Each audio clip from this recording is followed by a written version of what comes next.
Hello friends, and welcome to tonight's sleep story. If you are new to the channel, I would encourage you to subscribe, so you will be notified when a new sleep story is ready for you. Let us begin tonight's journey by putting ourselves into a relaxed mood. If you wish to skip this meditation exercise and go straight to the stories, you can find a timestamp for the stories in the description. So, let us begin. Find a comfortable position in your bed. Close your eyes and take a deep, slow breath in through your nose and gently exhale through your mouth. Feel the support of your mattress beneath you and allow yourself to relax into the present moment. Let's take a journey to a cozy cottage on a rainy night, a place of warmth and comfort. Imagine yourself hiking in a forest. It is after dark, and you have been hiking for hours in order to reach a cottage that you rented for a few days. It is raining hard. You are tired. In the distance, you spot the warm glow of a window of the cottage. You have reached your destination. You open the door with the key you got out of the lockbox. Coming in from the rain, you step into this charming, rustic cottage, nestled in the heart of this quiet forest. Your host has left the light on for you, and the room is filled with the soft glow of lamplight and the gentle flicker of a fire burning in the fireplace. Outside, the rain is pouring down, creating a soothing symphony of raindrops against the roof and windows. You take a look through the quaint window. Occasionally, flashes of lightning illuminate the surroundings, but inside, the cottage is warm and inviting. Take a slow walk around the small, cozy space.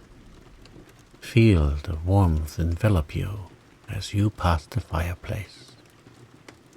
The walls are lined with wooden beams, and the air is scented with the comforting aroma of pine and a hint of cinnamon. To your right, you see the large stone fireplace. The fire crackles and dances, casting a warm, golden light across the room. The sound of the crackling fire is comforting and rhythmic, blending harmoniously with the pattern of rain on the roof. The hearth is surrounded by plush rugs and soft, overstuffed chairs, inviting you to sit and relax. Off to the side of the fireplace is your ready-made bed, with neatly folded bedding. You sit down and settle in, feeling the gentle heat from the fire warming your body. The bed is wonderful, allowing you to fully relax. Listen to the calming sounds around you, the crackling fire, the steady rain, the occasional roll of distant thunder. Take a deep breath in, inhaling the warm, fragrant air of the cottage. Hold it for a moment and then slowly exhale, letting go of all stress or tension. Focus on the sensation of the air filling your lungs and the feeling of relaxation as you breathe out. With each breath, the tranquility of the cozy cottage and the soothing rain is filling you. As you continue to breathe deeply and steadily, let your mind's eye wander around the room. Notice the soft, flickering shadows on the walls, the gentle glow of the firelight, and the cozy blankets draped over the chairs. Feel a sense of connection with this peaceful place. The warmth of the fire is wrapping around you like a comforting embrace. The gentle sound of the rain creating a soothing backdrop. And the cozy ambience of the cottage filling you with a profound sense of peace and safety. You are very sleepy now, and close your eyes. The soothing sounds of the rain and the crackling fire growing a little fainter as they are lulling you into a restful sleep. Let your thoughts drift like the rain outside, calm and unhurried. Feel the serenity of the cottage embracing you. Feel your body grow heavier and your mind quieter. Your day has come to an end. It is okay to surrender to the peaceful embrace of sleep, knowing that you are in a place of pure tranquility, safe and serene, in the cozy cottage on a rainy night. All that is left for you now to do is to relax, allow yourself to drift off into a night of restful, rejuvenating sleep, carried by the gentle whispers of the rain and the warmth of the fire as you listen to these stories.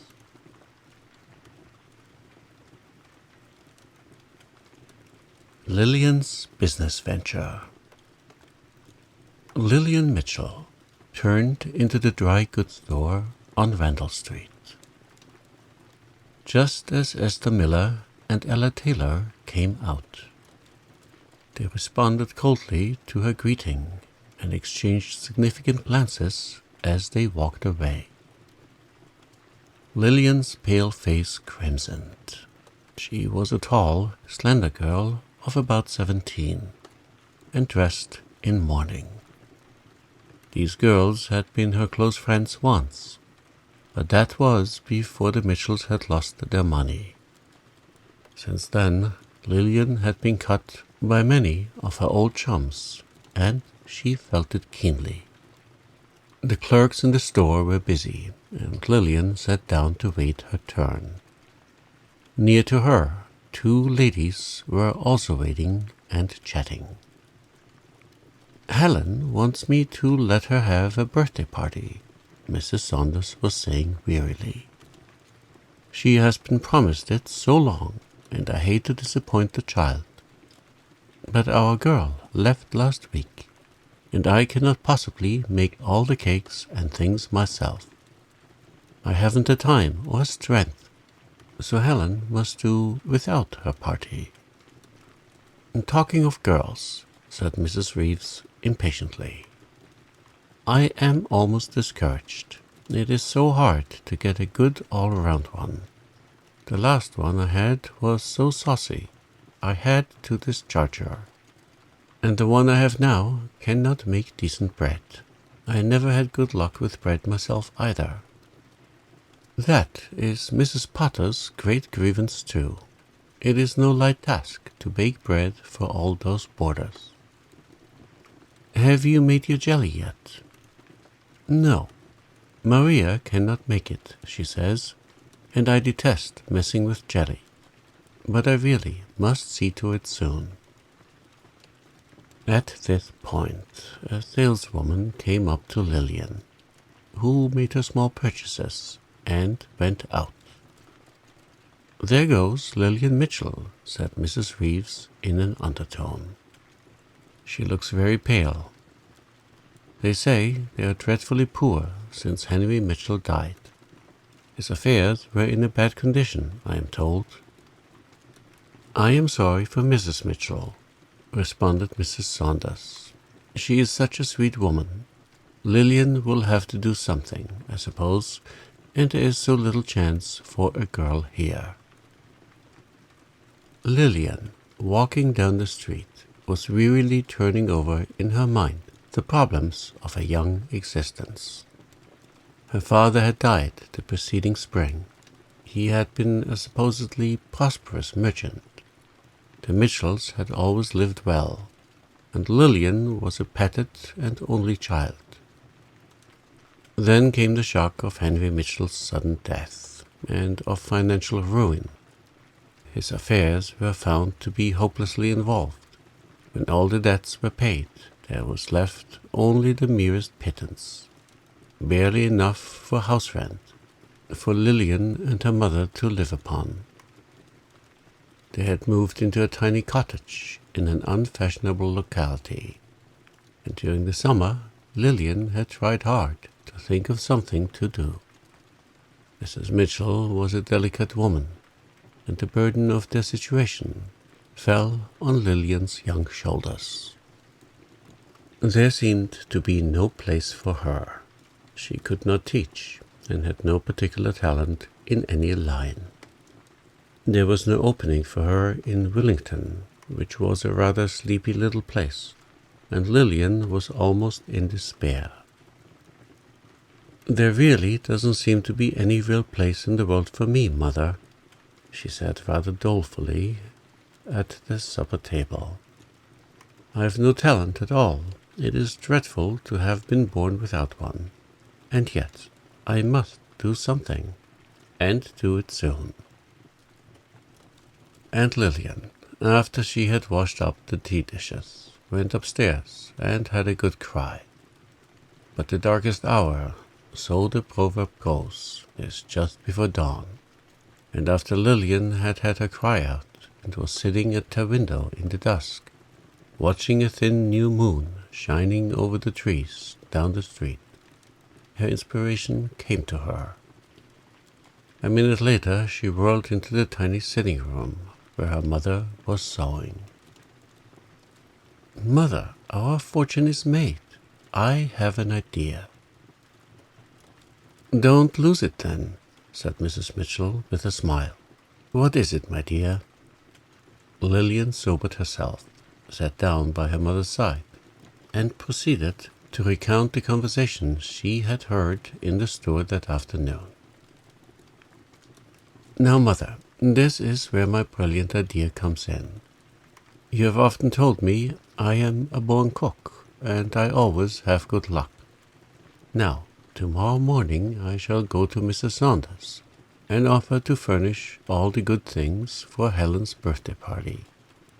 And then I'll ask Mrs. Reeves and Mrs. Potter if I may make their bread for them. That will do for a beginning. I like cooking, you know, and I believe that in time I can work up a good business. It seems to be a good idea, said Mrs. Mitchell thoughtfully, and I'm willing that you should try. But have you thought it all out carefully? There will be many difficulties. I know. I don't expect smooth sailing right along, and perhaps I'll fail altogether. But somehow I don't believe I will. A great many of your old friends will think, Oh yes, I know that too, but I am not going to mind it, Mother. I don't think there is any disgrace in working for my living. I'm going to do my best and not care what people say. Early next morning, Lilian started out.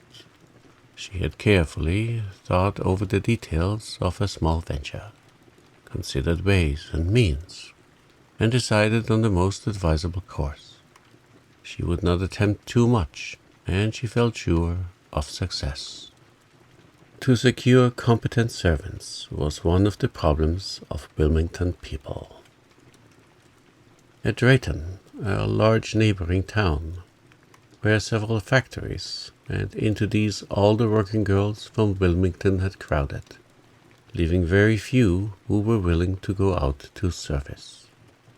Many of those who did were poor cooks, and Lilian shrewdly suspected that many a harassed housekeeper in the village would be glad to avail herself of the new enterprise. Lilian was, as she had said of herself, a born cook. This was her capital, and she meant to make the most of it. Mrs. Saunders listened to her businesslike details with surprise and delight. "It is the very thing," she said. "Helen is so eager for that party, but I could not undertake it myself. Her birthday is Friday. Can you have everything ready by then?" "Yes, I think so," said Lilian briskly, producing her notebook. "Please give me the list of what you want, and I will do my best." From Mrs. Saunders she went to Mrs. Reeves, and found a customer as soon as she had told the reason of her call. "I'll furnish all the bread and rolls you need," she said, "and they will be good too. Now, about your jelly. I can make good jelly, and I'll be very glad to make yours." When she left, Lilian had an order for 24 glasses of apple jelly, as well as a standing one for bread and rolls. Mrs. Porter was next visited, and grasped eagerly at the opportunity. "I know your bread will be good," she said, "and you may count on me as a regular customer." Lilian thought she had enough on hand for a first attempt, and went home satisfied. On her way, she called at the grocery store with an order that surprised Mr. Hooper. When she told him of her plan, he opened his eyes. "I must tell my wife about that. She isn't strong, and she doesn't like cooking." After dinner, Lilian went to work. Enveloped in a big apron, and whipping eggs, stoned raisins, stirred, concocted, and baked until dark. When bedtime came, she was so tired that she could hardly crawl upstairs. But she felt happy too, for the day had been a successful one. And so also were the days and weeks and months that followed. It was hard and constant work, but it brought its reward. Lilian had not promised more than she could perform, and her customers were satisfied. In a short time, she found herself with a regular and growing business on her hands, for new customers were gradually added, and always came to stay. People who gave parties found it very convenient to follow Mrs. Saunders's example and order their supplies from Lilian. She had a very busy winter, and, of course, it was not all plain sailing. She had many difficulties to contend with. Sometimes days came on which everything seemed to go wrong, when the stove smoked or the oven couldn't heat properly, when cakes fell flat, and bread was sour, and pies behaved as only totally depraved pies can, when she burned her fingers and felt like giving up in despair. Then again she found herself cut by several of her old acquaintances, but she was too sensible to worry much over this. The friends really worth having were still hers. Her mother's face had lost its look of care, and her business was prospering. She was hopeful and wide awake, kept her wits about her, and looked out for hints, and learned to laugh over her failures. During the winter, she and her mother had managed to do most of the work themselves, hiring little Mary Robinson next door on especially busy days, and now and then calling in the assistance of Jimmy Bowen and his hand sled to carry orders to customers. But when spring came, Lilian prepared to open up her summer campaign on a much larger scale. Mary Robinson was hired for the season, and John Perkins was engaged to act as carrier with his express wagon. A summer kitchen was boarded in the backyard, and a new range bought.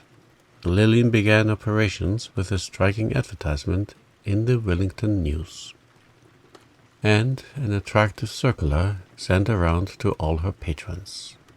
Picnics and summer weddings were frequent. In bread and rolls, her trade was brisk and constant. She also took orders for pickles, preserves, and jellies, and this became such a flourishing branch that a second assistant had to be hired. It was a cardinal rule with Lilian never to send out any article that was not up to her standard. She bore the loss of her failures and sometimes stayed up half of the night to fill an order on time. Prompt and perfect was her motto.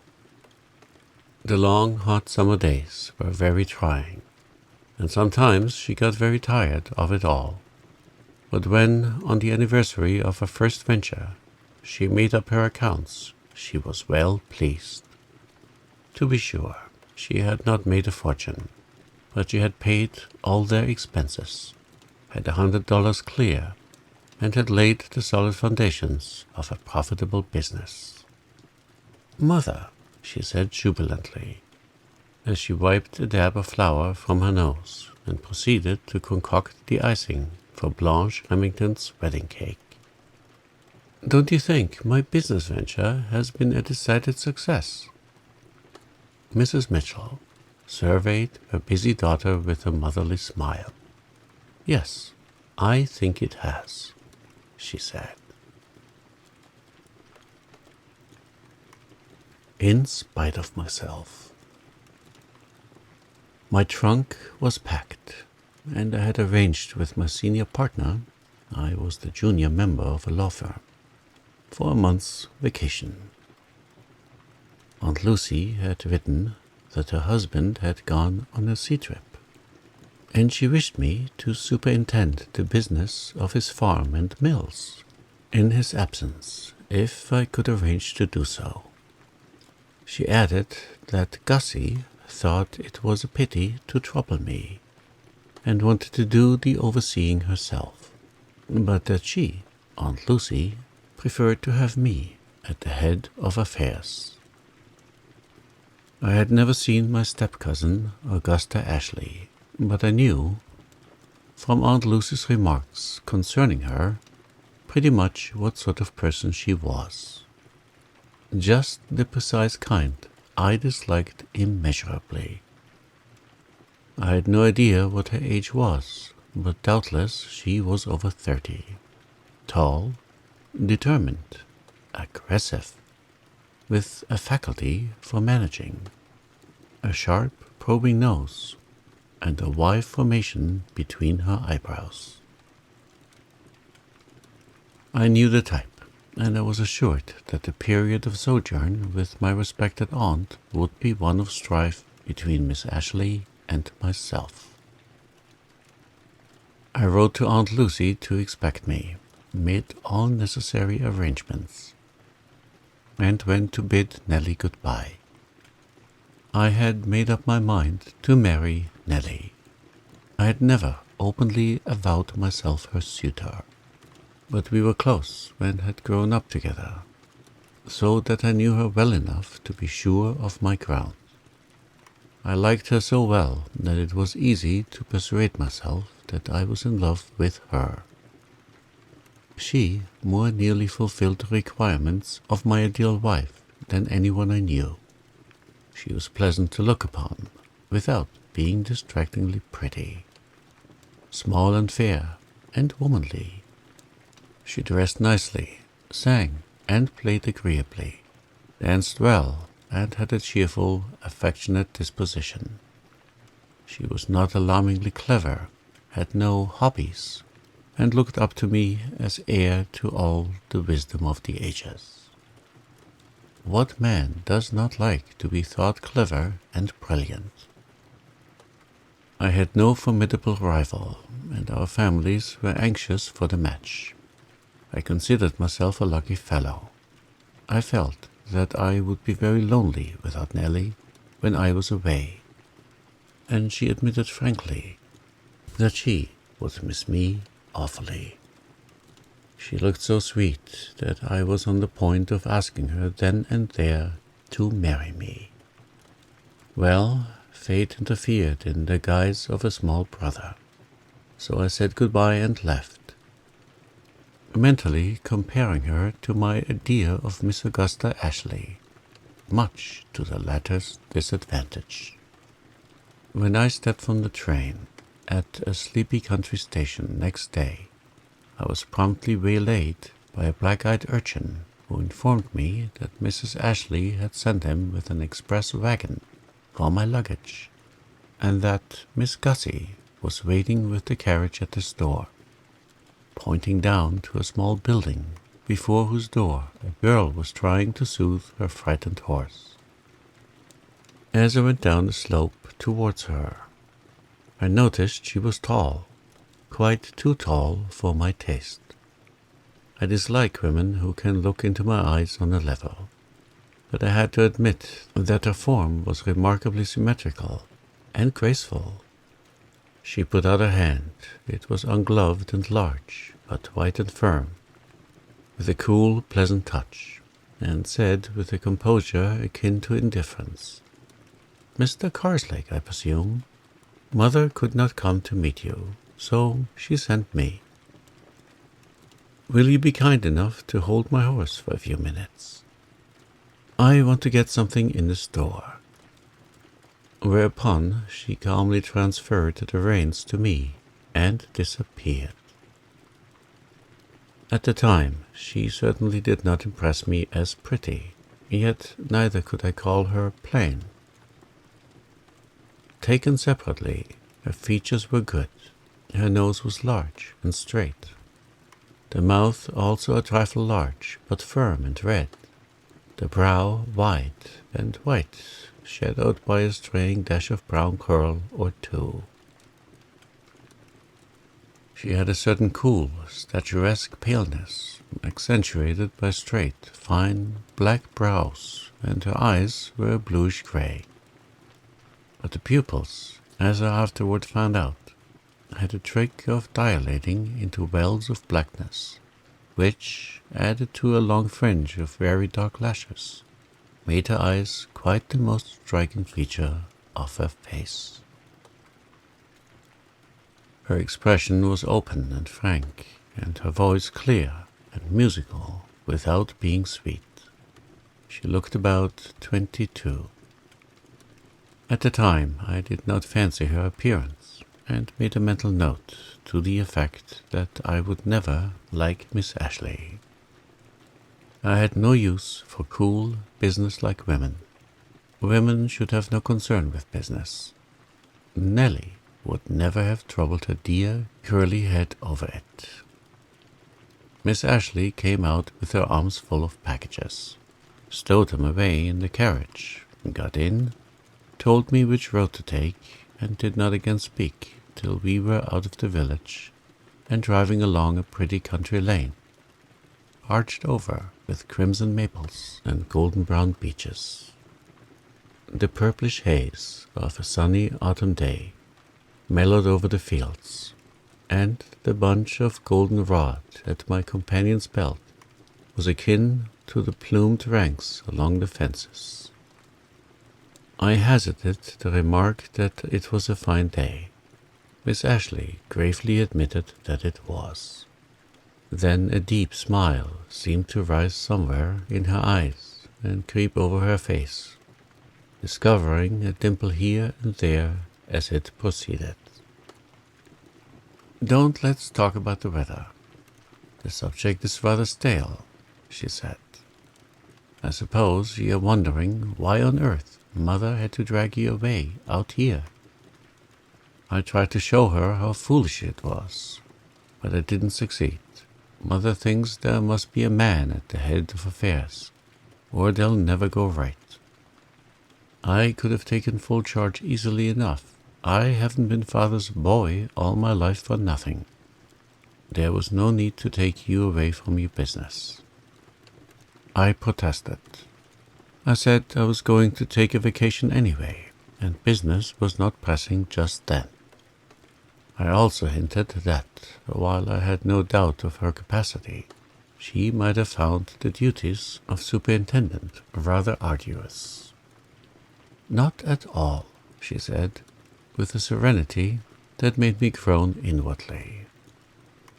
"I like it. Father always said I was a born business manager. You'll find Ashley's Mills very quiet, I'm afraid. It's a sort of charmed Sleepy Hollow. See, there's home." As we turned the maple-blazoned corner and looked from crest of one hill across to that of another, home was a big, white, green-shuttered house, buried amid a riot of autumn color, with a big grove of dark green spruce at the back. Below them was a glimpse of a dark blue mill pond, and beyond it long sweeps of golden-brown meadow land, sloping up till they dimmed in horizon mists of pearl and purple. "How pretty!" I exclaimed admiringly. "Isn't it?" said Gussie proudly. "I love it." Her pupils dilated into dark pools, and I rather unwillingly admitted that Miss Ashley was a fine-looking girl. As we drove up, Aunt Lucy was standing on the steps of their veranda, over whose white roof trailed a luxuriant creeper, its leaves tinged by October frosts into lovely wine reds and tawny yellows. Gussie sprang out, barely touching my offered hand with her fingertips. "There's Mother waiting to pounce on you and hear all the family news," she said. "So go and greet her like a dutiful nephew." "I must take out your horse for you first," I said politely. "Not at all," said Miss Ashley, taking the reins from my hands in a way not to be disputed. "I always unharness Charlie myself. No one understands him half so well. Besides, I am used to it. Didn't I tell you I'd always been Father's boy?"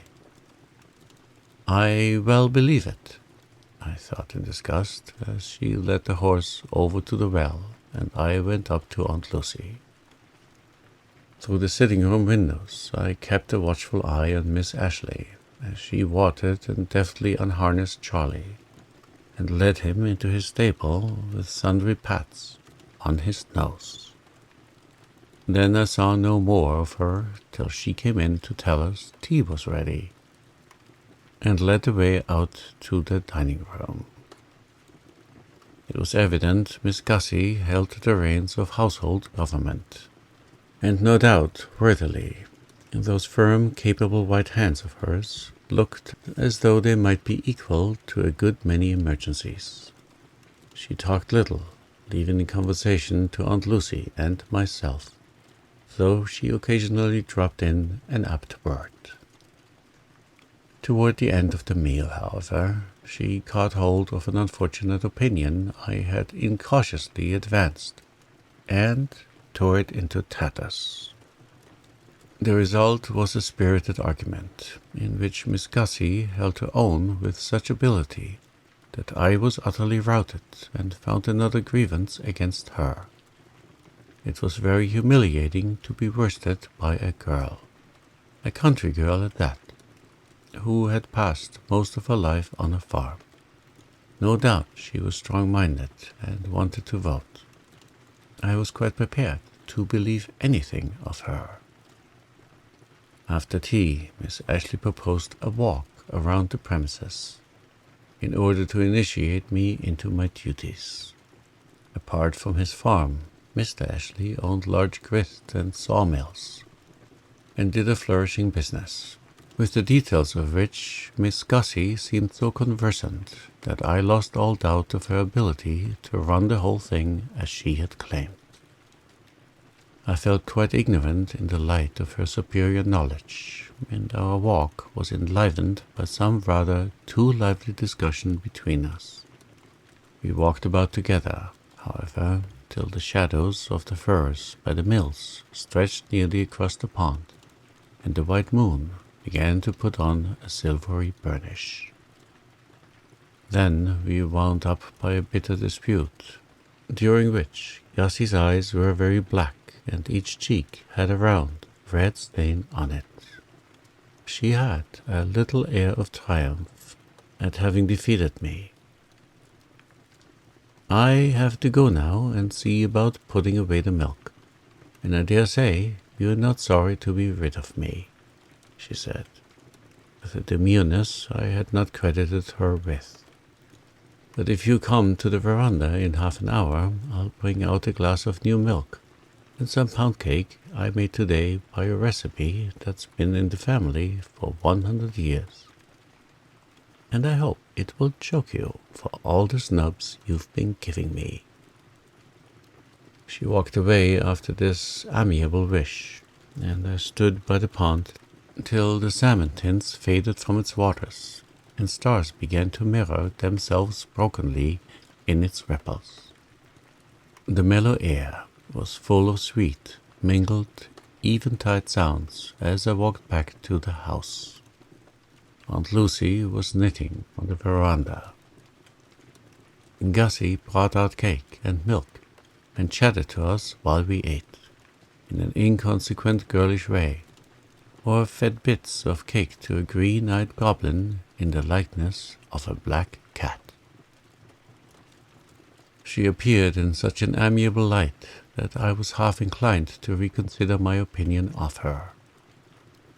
When I went to my room, the vase full of crimson leaves on my table suggested Gussie, and I repented of my unfriendliness for a moment, and only for a moment. Gussie and her mother passed through the hall below, and Aunt Lucy's soft voice floated up through my half-open door. "Well, how do you like your cousin, my dear?" Whereat that decided young lady promptly answered, "I think he's the most conceited youth I've met for some time." Pleasant, wasn't it? I thought of Nellie's meek admiration of all my words and ways, and got a photo out to soothe my vanity. For the first time it struck me that her features were somewhat insipid. The thought seemed like disloyalty, so I banished it and went to bed. I expected to dream of that disagreeable Gussie, but I did not, and I slept so soundly that it was 10 o'clock the next morning before I woke. I sprang out of bed in dismay, dressed hastily, and ran down, not a little provoked at myself. Through the window I saw Gussie in the garden digging up some geraniums. She was enveloped in a clay-stained brown apron. A big flapping straw hat half hid her face, and she wore a pair of muddy old kid gloves. Her whole appearance was disreputable, and the face she turned to me as I said "Good morning" had a diagonal streak of clay across it. I added slovenliness to my already long list of her demerits. "Good afternoon, rather. Don't you know what time it is? The men were here 3 hours ago for their orders. I thought it a pity to disturb your peaceful dreams, so I gave them myself and sent them off." I was angrier than ever. A nice beginning I had made. And was that girl laughing at me? I expected to be called in time, certainly, I said stiffly. I am not accustomed to oversleep myself. I promise it will not occur again. My dignity was quite lost on Gussie.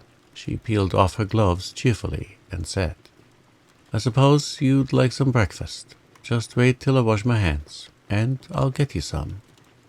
Then, if you're pining to be useful, you can help me take up these geraniums.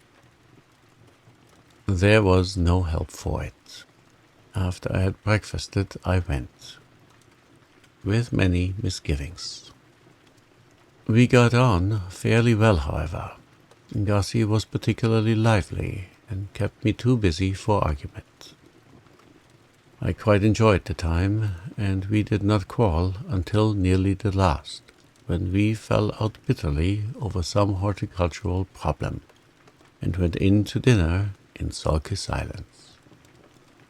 Gussie disappeared after dinner, and I saw no more of her. I was glad of this, but after a time I began to find it a little dull. Even a dispute would have been livelier. I visited the mills, looked over the farm, and then carelessly asked Aunt Lucy where Miss Ashley was. Aunt Lucy replied that she had gone to visit a friend and would not be back till the next day. This was satisfactory, of course, highly so. What a relief it was to be rid of that girl with her self-assertiveness and independence. I said to myself that I hoped her friend would keep her for a week. I forgot to be disappointed that she had not, when, next afternoon, I saw Gussie coming in at the gate with a tolerably large satchel and an armful of goldenrod. I sauntered down to relieve her, and we had a sharp argument on the way before we were halfway up the lane. As usual, Gussie refused to give in that she was wrong. Her walk had brought a faint, clear tint to her cheeks, and her rippling dusky hair had half slipped down on her neck. She said she had to make some cookies for tea, and if I had nothing better to do, I might go and talk to her while she mixed them. It was not a gracious invitation, but I went, rather than be left on my own company. By the end of the week, I was as much at home at Ashley Mills as if I had lived there all my life. Gussie and I were thrown together a good deal, for lack of other companions, and I saw no reason to change my opinion of her. She could be lively and entertaining when she chose, and at times she might be called beautiful. Still, I did not approve of her. At least I thought so most of the time. Once in a while came a state of feeling which I did not quite understand. One evening I went to prayer meeting with Aunt Lucy and Gussie. I had not seen the minister of Ashley Mills before, though Gussie and her mother seemed to know him intimately. I had an idea that he was old and silvery-haired and benevolent-looking, so I was rather surprised to find him as young as myself, a tall, pale, intellectual-looking man, with a high, white brow and dark, earnest eyes, decidedly attractive. I was still more surprised when, after the service, he joined Gussie at the door and went down the steps with her. I felt distinctly ill-treated as I fell back with Aunt Lucy. There was no reason why I should. None. It ought to have been a relief. Reverend Carroll Martin had every right to see Miss Ashley home if he chose. Doubtless a girl who knew all there was to be known about business, farming and milling, to say nothing of housekeeping and gardening, could discuss theology also. It was none of my business. I don't know what kept me awake so late that night. As a consequence, I overslept myself. I had managed to redeem my reputation on this point, but here it was lost again. I felt cross and foolish and cantankerous when I went out. There was some unusual commotion at the well. It was an old-fashioned open one with a chain and windlass. Aunt Lucy was peering anxiously down its mouth, from which a ladder was sticking. Just as I got there, Gussie emerged from its depths with a triumphant face. Her skirt was muddy and draggled. Her hair had tumbled down, and she held a dripping black cat.